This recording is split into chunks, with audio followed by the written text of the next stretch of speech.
¿qué tal?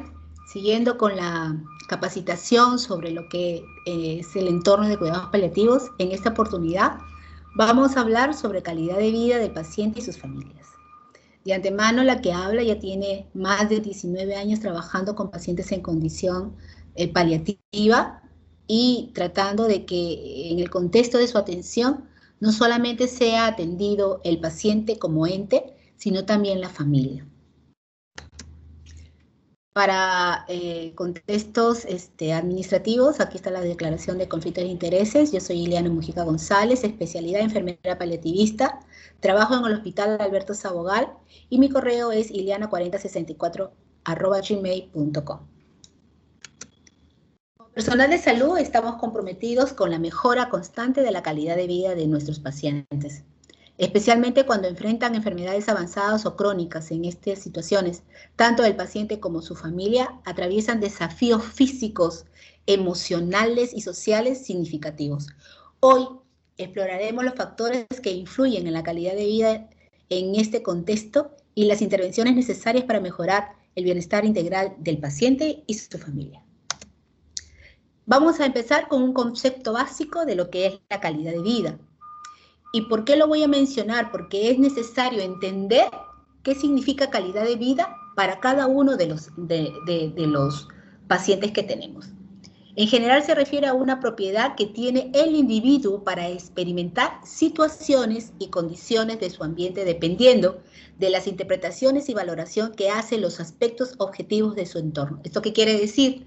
Que, por ejemplo, a un paciente que vive en los cerros más altos, calidad de vida quizás sea para él tener la casita en ese cerro, pero que tenga una cama bien cómoda y agua y desagüe.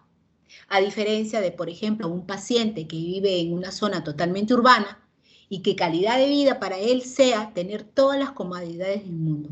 O quizás ninguno de los dos, simplemente tener tranquilidad, paz y no tener dolor. Entonces, cada individuo mira su capacidad o mide su capacidad en cuanto a la calidad de vida según lo que él cree que es necesario para que tenga calidad de vida. Aunque suene un poco muy complejo, es así. Porque, por ejemplo, en el hospital, ¿qué se hace? Ingresa un ancianito y dice, vamos a bañarlo. Todos los días lo bañan al paciente y luego viene el familiar, señorita, mi papá se baña cada 3 días. Entonces, el hecho de bañarlo todos los días no significa a ese paciente darle calidad de vida porque lo estamos incomodando, porque él se baña cada 3 días. Entonces, tenemos que ser muy sutiles para poder entablar nosotros en nuestro plan de atención cómo así podemos lograr realmente la calidad de vida que el objetivo percibe como tal. Los factores que influyen en la calidad de vida del paciente, el primero es el aspecto físico. La enfermedad avanzada a menudo están acompañadas de síntomas físicos debilitantes, como el dolor, la fatiga, la dificultad para respirar, entre otros. Estos síntomas impactan profundamente en la calidad de vida del paciente y afectan la capacidad para llevar a cabo actividades diarias y disfrutar de la vida.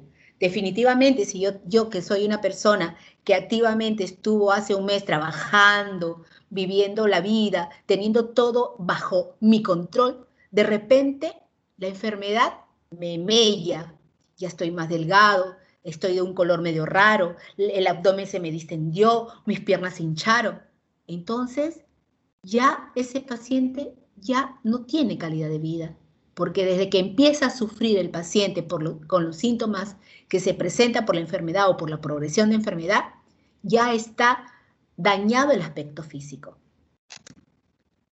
En el aspecto emocional, la enfermedad avanzada puede desencadenar una amplia gama de emociones en el paciente, realmente, ¿no? Hay negación, hay ira, hay furia, hay angustia, hay miedo, desesperanza de la salud. ¿Por qué yo he perdido mi salud? ¿Por qué a mí? ¿Por qué me toca a mí? Y no solamente es el paciente, sino también la familia, porque la familia se pregunta, ¿ahora qué hacemos? ¿Cómo lo vamos a atender? ¿Qué le toca recibir a él? ¿Por qué nos tocó esto? Es terrible realmente. Entonces el aspecto emocional en un paciente que tiene ya una enfermedad avanzada es totalmente deteriorado. El aspecto social. El aislamiento social y la pérdida de los roles dentro de la familia y de la comunidad son comunes en pacientes de enfermedad avanzada. Ya no sale de la casa, ya no tiene interrelación personal, ya no quieren que lo vean, ya no quieren que ni siquiera se acerquen a él porque piensan que se van a burlar o lo van a tener lástima, ¿no? Entonces todo eso, junto con todo lo que suma con sintomatología de progresión de enfermedad, el paciente va cada vez teniendo menos posibilidad de que su calidad de vida sea aflorada y pueda tener por derecho el vivir plácidamente con disminución de todos estos hechos hasta que pueda o tenga que fallecer, ¿no? La enfermedad puede afectar las relaciones interpersonales del paciente, lo que a su vez influye en el bienestar emocional y social, no solamente del paciente, vuelvo a repetir, sino también de la familia. Ahora, las intervenciones para mejorar el bienestar integral, manejo del dolor y síntomas. La gestión efectiva del dolor, y hago un paréntesis aquí.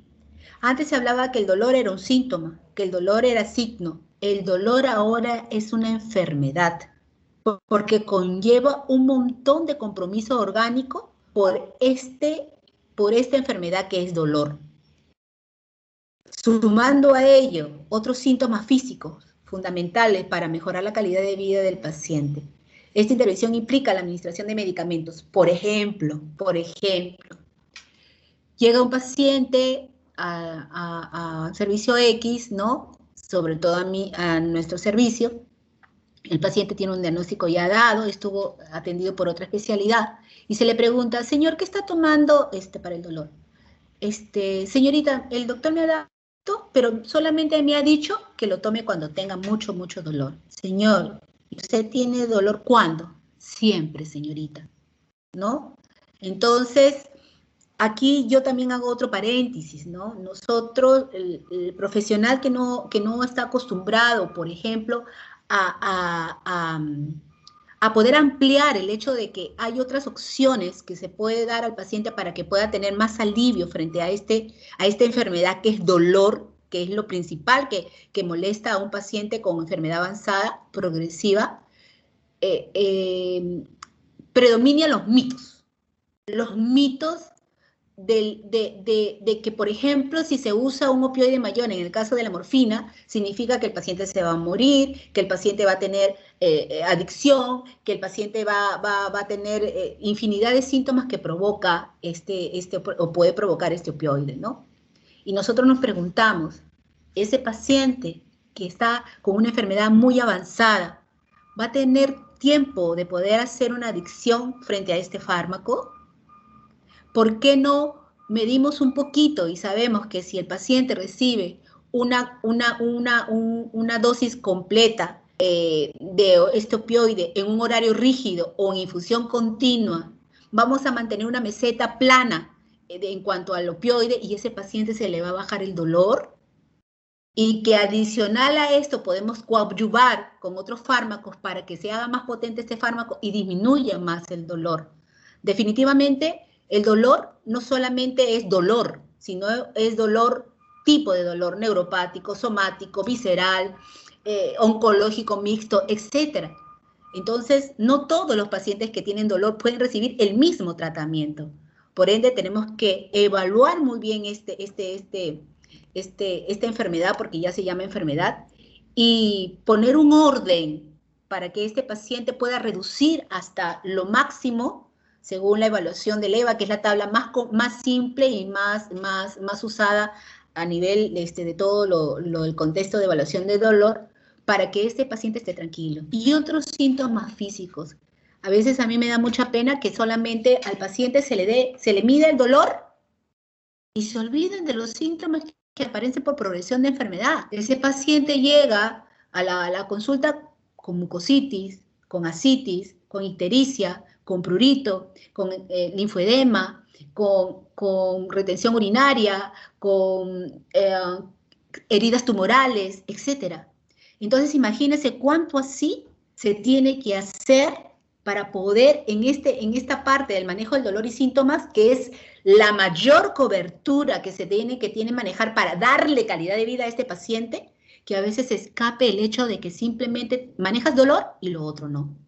Nosotros en el servicio tenemos dos consultas, la consulta médica y la consulta de enfermería. El médico hace la evaluación pertinente al paciente, hace la indicación farmacológica y la enfermera comienza luego en la consulta de enfermería a evaluar el paciente en una forma completa. Por ejemplo, si al médico se le escapó visualizar algún síntoma, se refuerza con la consulta de enfermería, donde la enfermera puede percibir otros síntomas que se deben de manejar, ¿no? Por ejemplo, nosotros evaluamos al paciente desde la cabeza a los pies.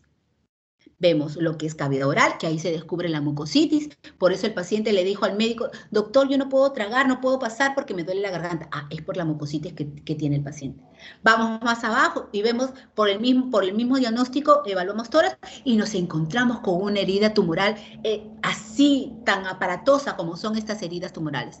Vamos un poquito más abajo y, oh, sorpresa, nos damos con la visualización de una citis en tensión. Entonces, todos esos síntomas que a la par son complejos de manejar, se deben de manejar. Y antes de manejarlos, se deben de reconocer. Porque nosotros, y otro acápite tenemos que ser compasivos con nuestros pacientes que están en este contexto. ¿Y qué significa ser compasivo? Significa ayudar, identificar para que ese paciente pueda tener calidad de vida. Mientras que nosotros no podamos ser compasivos con nuestros pacientes, no vamos a visualizar al paciente como debe de ser. Imagínense ustedes, no solamente vamos a manejar el dolor y síntomas de progresión de enfermedad de nuestros pacientes que llegan a nuestra consulta o a nuestro servicio, sino también vamos a manejar el dolor que provoca todo este contexto al cuidador principal o familiar cuidador y a la familia. Entonces, no es así de fácil, ¿no?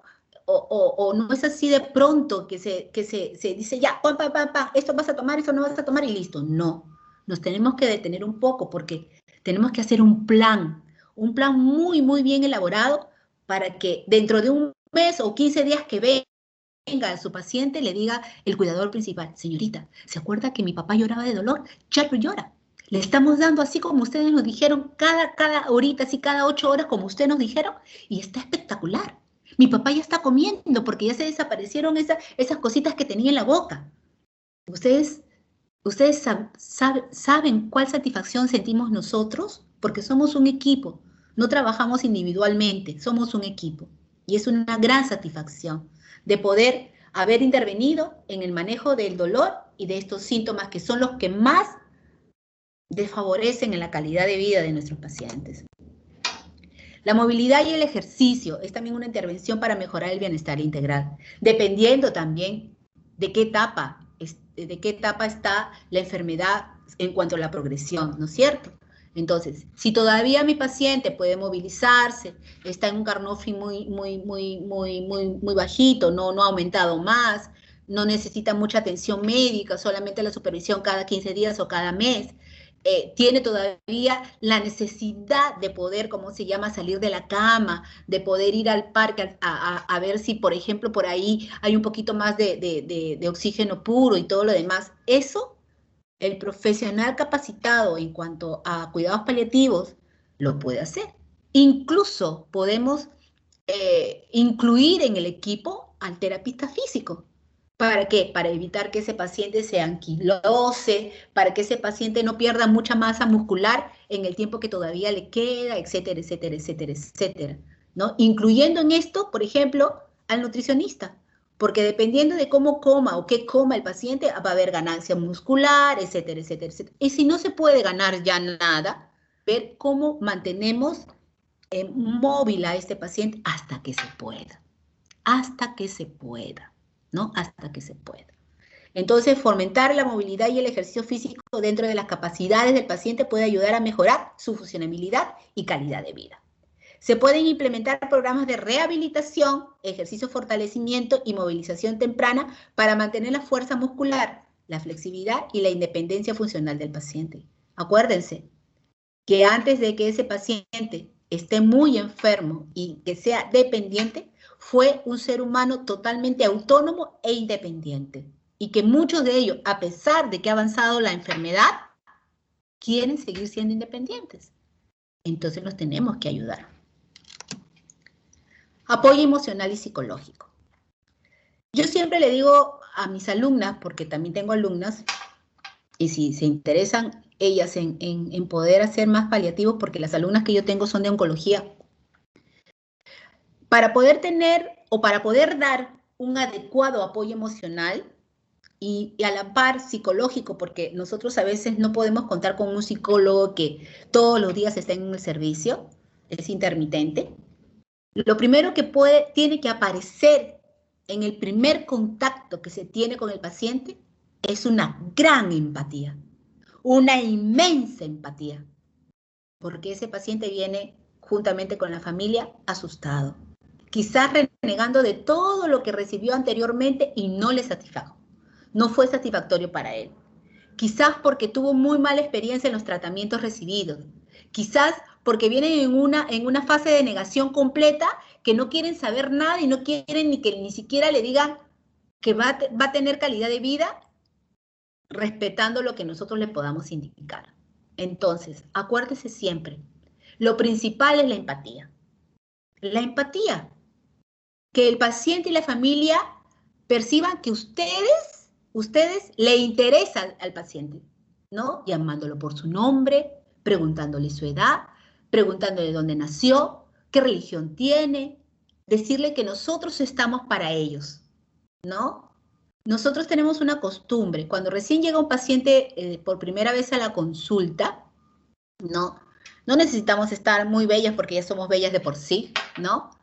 Escuchamos la consulta médica, ¿no? Percibimos y resaltamos algunos datos. Y luego cuando pasan a la consulta de enfermería, nos presentamos con nombre y apellido, ¿no? Y le decimos esta palabra clave.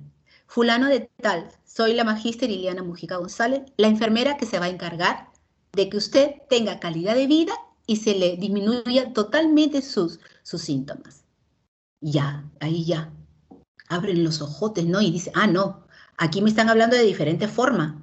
Aquí me están hablando, me están diciendo que se están preocupando por mí. Y luego de eso se comienza el diálogo, ¿no? Y mucho más el paciente y la familia se da cuenta a la hora que se le evalúa al paciente. A ver, señor, a ver, míreme, sáquese la mascarilla, por favor, lo voy a evaluar para ver en qué lo puedo ayudar y en qué podemos corregir, ¿no? Y comenzamos con el cuidador. Y ahí le vamos interrogando al paciente, Luego de ahí, que está el paciente con el cuidador, le decimos, señor fulano de tal, vamos afuera un ratito, vamos a esperar porque le voy a dar ciertas pautas a su familia. Y es ahí donde se comienza el diálogo real, ¿no? De que cuánto sabe de la enfermedad, cuánto tiempo tiene enfermedad el paciente, etcétera, etcétera, etcétera, etcétera. Porque hay cosas que se pueden decir al paciente y hay otras cosas que no se le puede decir. Para el apoyo emocional, aparte de tener la empatía, tenemos que ser muy prudentes para decir las cosas. Imagínense ustedes el escenario donde viene una mamá y un papá, donde tiene un niño en fase terminal y que nadie tiene el valor de decirle, por ejemplo, que su niño va a partir. Es terrible, ¿no?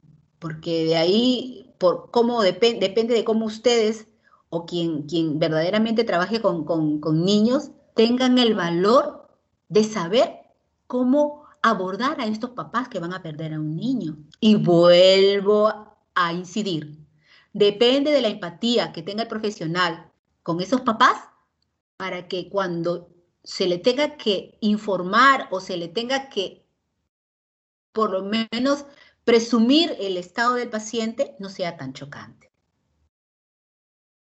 Muchas veces a nosotros nos decimos, nos preguntamos, ¿no? Nosotros no somos psicólogas, pero por la fuerza y por la necesidad, a veces tenemos que hacer ciertas pautas para que este paciente pueda aplacar su necesidad de sentirse oído, de sentirse apoyado, de sentirse protegido hasta el final. El paciente en cuanto al centrar su atención, implica considerar las preferencias, valores y metas del paciente en el plan de cuidado. Por ejemplo, nosotros no podemos decidir nunca sobre lo que desee el paciente. Nosotros damos sugerencias y si el paciente está en condiciones de decir sí o no, se le respeta. Totalmente se le respeta. Por ejemplo, viene un paciente joven, ¿no? La mayoría de los pacientes jóvenes a veces llegan con el diagnóstico más común, con leucemia, y nos dice, licenciada, ¿yo puedo negarme al tratamiento oncológico? Eso lo decides tú. Licenciada, ¿yo me puedo negar a recibir morfina? Eso lo decides tú. Pero previamente te tengo que decir que la morfina te puede dar estos beneficios. Tú lo decides. Porque cada paciente, según su condición física, según su condición mental, son autónomos. Ellos deciden. Un ejemplo que siempre nosotros ponemos, ¿no? Llega el hijo. Señorita, no le diga nada a mi papá. Mi papá no sabe que tiene cáncer. Ah, no se preocupe, señor, no le vamos a decir nada. Nosotros sabemos tratar a su papá. Ya tenemos experiencia en tratar en pacientes ancianos. Entra pues el paciente, ¿no? Señor José, muy buenos días, ¿cómo está usted? ¿Por qué viene a nuestro servicio? ¿Qué enfermedad tiene? Ay, señorita, tengo cáncer. ¿Ah, sí, señor José, tiene cáncer? Sí, señorita. Y el asunto es que yo no sé si mis hijos saben. Entonces ahí que se está formando un gran conflicto, ¿no? Entonces el hijo que nos dijo así, muy bajito, que el papá no sabía nada, se queda así, pelando los ojos y mirando de frente y diciendo, ¡oh! Cómo es subestimado o cómo hemos subestimado a nuestro papá. Entonces, es toda una cadena de acciones, de prevención, de cautela, de prudencia, para poder ser parte de todo ese embrollo que hay en cuanto a la enfermedad del paciente, el manejo del paciente con la familia y nosotros, ¿no? Esto significa que tenemos que involucrarlos mucho, y sí, de verdad, se los aseguro que sí. Muchas veces vienen pacientes pues que están la enfermedad le ha tocado en plena vida, ¿no? En donde tienen una pareja, donde tienen un esposo o una esposa, y muchas veces nos preguntan cosas muy íntimas, que a veces nosotros nos quedamos un ratito sin respirar y pensar qué le vamos a responder, porque todavía hay acciones que ellos, a pesar de que están muy enfermitos, quieren hacerlo. ¿Y ustedes serían capaces de negárselo? Claro, se tiene que hacer un plan, pues, de esos muy estratégicos con la pareja y decirle ciertas situaciones que son muy íntimas para que ese paciente se sienta todavía vital, ¿no? Todavía vital. Y es muy interesante también, ¿no? Como le decía, respetar las decisiones sobre la atención médica, respetar sus deseos y necesidades individuales. Otra cosa que pasa mucho en la atención centrada del paciente es ¿qué le voy a dar de comer? La nutrición. Dependiendo de la fase de enfermedad que tenga el paciente, ¿no? Porque hay varias fases según las tablas de valoración que nosotros tenemos. No sé si a la hora que me escuche alguno por ahí haga paliativos. Por ejemplo, en un paciente que ya es fase en agonía, no le vas a dar la misma alimentación que tiene un paciente que recién está empezando con la enfermedad, ¿no es cierto? Nosotros vivimos o tenemos una costumbre, ¿no? Cuando el familiar dice, ay, licenciada, o doctora, mi papá ya no quiere comer nada. Señora, ¿qué le da de comer? No le vaya a dar la rana licuada, ¿no? Por si acaso, no le vaya a dar esa cosa ploma que le mezclan un montón de proteínas y nadie lo quiere comer, o eso se la comería.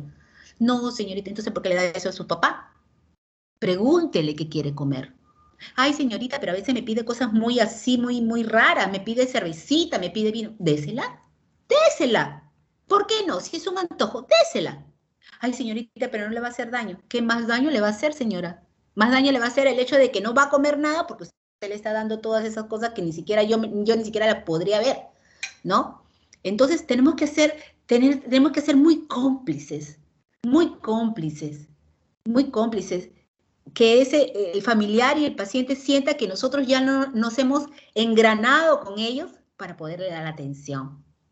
De verdad es maravilloso al final del camino que venga el cuidador, que toque la puerta y pregunte por cualquiera de nosotros y le diga, ¿sabe qué? Mi papito, mi mamita falleció, y que te dé un abrazo fuerte y de que de su boca salga, muchas gracias. Y dirán, ¿qué estás diciendo, Ileana? ¿Te están dando gracias? Sí, me están dando gracias a pesar de que su familiar falleció.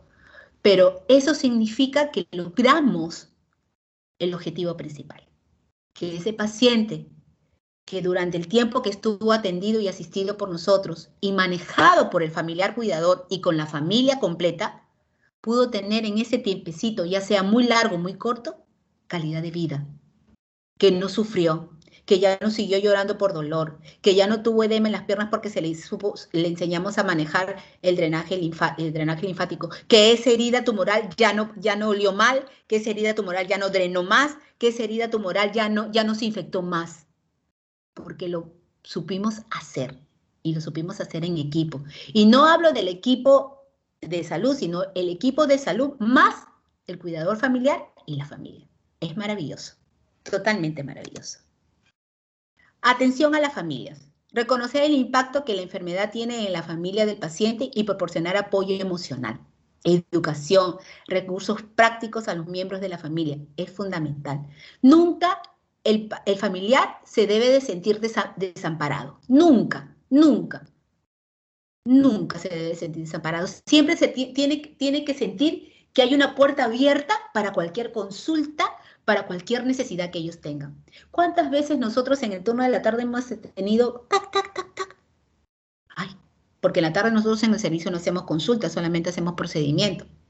Entonces, abres la puerta y es fulanito de tal, familiar de algún paciente. ¿Qué pasa?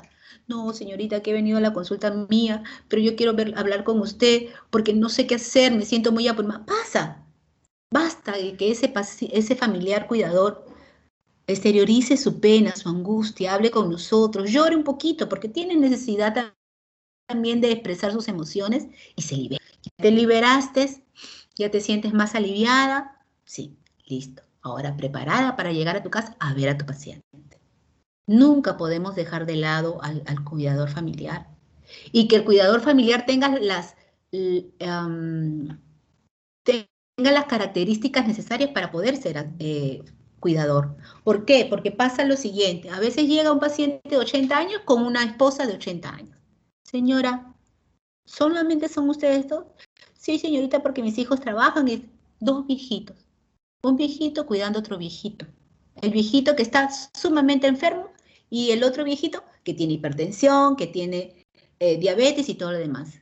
Yo me vuelvo loca, yo me estreso, porque son dos personas que necesitan cuidados y se están cuidando solitos. Imagínense todos los que tenemos que hacer en ese entorno para poder salvaguardarlos a los dos, ¿no? Señora fulana de tal, usted está cuidando a su esposo, ¿cierto? No hay cómo cuide a otra persona. Vamos a hablar con sus hijos para ver si consiguen a alguien también para que le ayuden a cuidar a su esposo. Ya, señorita, sí, porque yo estoy muy cansada, yo también me canso. Señora fulana de tal, ¿se ha tomado sus pastillas para la presión? ¿Se ha controlado la glucosa? ¿Está su glucosa normal? Ay, sí, señorita, me olvidé de tomar mi pastilla. Entonces, es ahí donde se puede monitorizar, en este caso de que por ejemplo, los dos sean ancianos, el paciente y el cuidador, tratar de poder más o menos manejar la situación para que ese cuidador que es ancianito no le choque mucho el hecho de cuidar a otro anciano, ¿no? Y vuelvo a repetir, hacer cuidados paliativos y sobre todo obtenerle calidad de vida al paciente que llega a tu responsabilidad no es fácil. Pero si tú lo haces con amor, lo haces con entrega, eres compasivo, definitivamente el corazón se te va a llenar de mucha energía positiva y de mucho agradecimiento de parte de ellos. El cuidado de pacientes en situaciones de enfermedad avanzada, la atención centrada en pacientes y en su familia es esencial para mejorar la calidad de vida a través de intervenciones específicas y un enfoque integral. Podemos ofrecer un confort físico, apoyo emocional y social, proveniendo así una experiencia de cuidados que dignifica y enriquece la vida de quienes se enfrentan estos desafíos. El trabajar juntos podemos marcar una diferencia significativa en el bienestar de nuestros pacientes y sus seres queridos, brindándoles esperanza y acompañamiento en su viaje hacia la paz y a la comodidad y a la vida eterna. Estimados compañeros, no sé, en el transcurso de la exposición de este tema, alguien por ahí que no haga cuidados paliativos, pero yo les sugiero que lean un poquito sobre esta especialidad médica, porque es una especialidad médica, y se enamoren de ella, y podamos hacer, no necesariamente en una área donde diga terapia del dolor y cuidados paliativos, sino en cada uno de sus servicios. Porque créanme ustedes, siempre, siempre, siempre, en cada especialidad médica, en el área, por ejemplo, hospitalaria, siempre, siempre hay un paciente en condición paliativa, que necesita ser visualizado, que necesita ser rescatado y que necesita tener el derecho de recibir calidad de vida durante su estancia hasta la muerte. Muchas gracias.